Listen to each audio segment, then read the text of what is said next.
you want to manage your money like the 1%, I'm going to share with you the simple 50-30-20 rule that can be applied at any income level to accumulate wealth. This is a straightforward strategy that works whether you earn $50,000 or $500,000. The reason being is that no matter what income level you are at, you will do these three things with your money. First, for every dollar you make, 50% of it will go directly to paying for your necessities, housing, insurance, utilities, etc. Pretty much the non-negotiables that keep your life running smoothly. Now, capping your necessities at 50% may sound a little bit backwards, because when I heard about this rule, I certainly thought the same. Why would I limit my spending on the things that I need? The reason is that we don't want to be, quote, house poor or necessity poor in this case, meaning that we have too little left over after paying for necessities to accomplish the other things we want to with our money. I think a good practice for anybody who hasn't already done so is to sit down and figure out how much you're currently spending on necessities in a month by looking at bank statements, credit card statements, and things like that, with the goal of seeing how you measure up against the 50% guideline. Now, if you find yourself sitting below this guideline, let's say you only spend 35% of your income on necessities, that's a good thing. It means you have more money to put towards the other categories we will talk about soon. However, for most people, that won't be the case. If instead you find that you are above that threshold, I would see if there are places you can cut back your spending in. Some quick suggestions on possible ways to do this would to be, instead of shopping at Whole Foods, you can go grocery shopping at Aldi. Or maybe you can try to shop around for better insurance quotes that can provide you the same coverage at a lower rate. There's lots of ways to do this, depending on your specific situation, and I'm sure if you put the effort in, you can figure out some ways to lower this. And if it's still not working, you might need to take a look at the other side of the equation, which is the money coming in. Finding ways to increase your income on the side are plentiful and would help you set yourself up for financial success. Speaking of money coming in, it's important that as your income increases, you don't end up going over this 50% guideline. It might certainly be tempting when you see that nicer house or apartment, but it only takes one big expense like that to throw off the rest of your finances. And I can't say that I would be immune to this temptation either, unless I was conscious of financial guidelines like these. Next up, for 30% of every dollar earned, we will allocate it to our wants. This includes things like dining out, entertainment, vacations, and any of those extra conveniences or luxuries that make life enjoyable. Here's where you get some freedom to indulge, because I think it's important to spend your money on things you actually enjoy and value if you have the money and budget to do so. In fact, I think it might be dangerous to not include any spending room in your budget for two reasons. One, for a large majority, I'd say 99% of people, life's just not fun if you can never have anything you want. There are a rare few people who are perfectly content with true minimalism, but I don't think that's very common, and it doesn't have to be. People who are wealthy are certainly spending money, but they just spend it in a way that's not out of control and stupid. They make purchases of things they want that are within reason, relatively speaking, to their income level. The second reason I think it's dangerous to not spend money on things you want from time to time is that you will become discouraged with your financial journey. You will feel restricted by the lack of freedom and the length of time it will take to see the benefits, so you will just give up. You'll then fall back towards the old habits on the other end of the spectrum, where you don't budget and you don't care and you start spending recklessly, and it gets out of control and you can't afford the other things in life.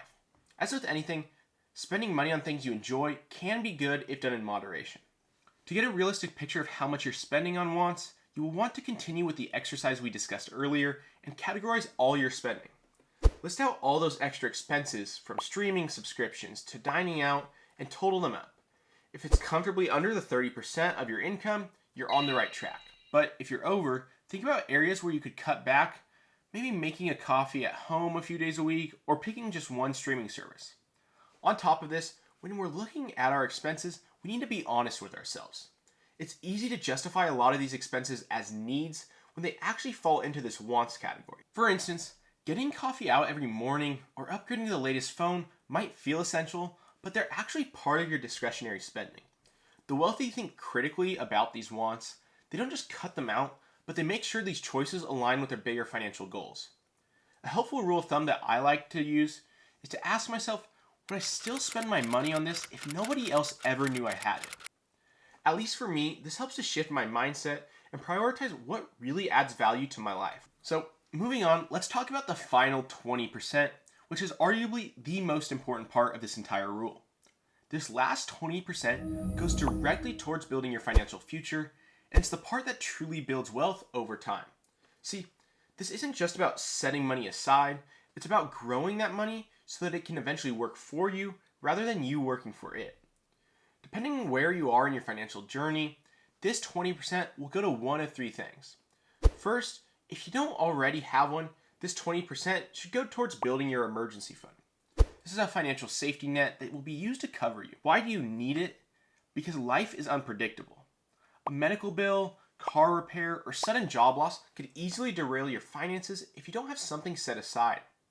Having an emergency fund means that when life throws these curveballs, you're prepared. Now, if you already have an emergency fund set up, this 20% should then be going to paying off high interest rate debt.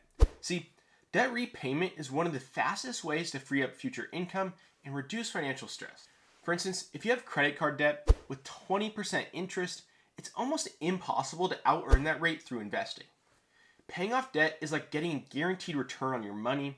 Whatever interest rate you're paying is essentially the return you get by eliminating the debt.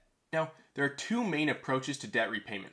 The avalanche method, where you pay off the highest interest debts first, and the snowball method, where you pay off your smallest debts first to build momentum. Both approaches work well for different people, so I would say just pick one method that you think works best for you and stick to it. Now, if you already have both an emergency fund and no high interest rate debt, you're sitting in a sweet spot. The next step is to start investing. This is where true wealth building happens thanks to the power of compound interest. When you invest, your money generally grows over time and is the main way people accumulate their wealth. Now, I know investing can sound intimidating, but here's a simple way to think about it. The goal isn't to get rich overnight, but to let your money grow steadily over years and even decades. The wealthiest people in the world have mastered this principle, and they make their money work for them rather than keeping it in stagnant bank accounts. A great place to start is with retirement accounts like a 401k or a Roth IRA.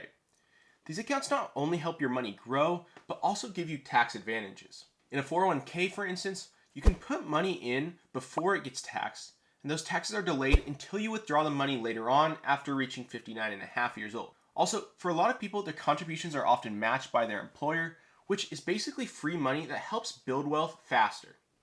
And then on the other side with a Roth IRA, you put in money now, but when you withdraw it at retirement age, you don't have to pay any taxes on your earnings, which is incredible.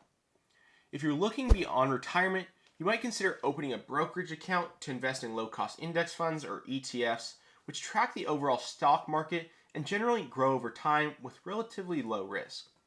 I do want to note though that there is no guarantee that your money goes up when you invest it.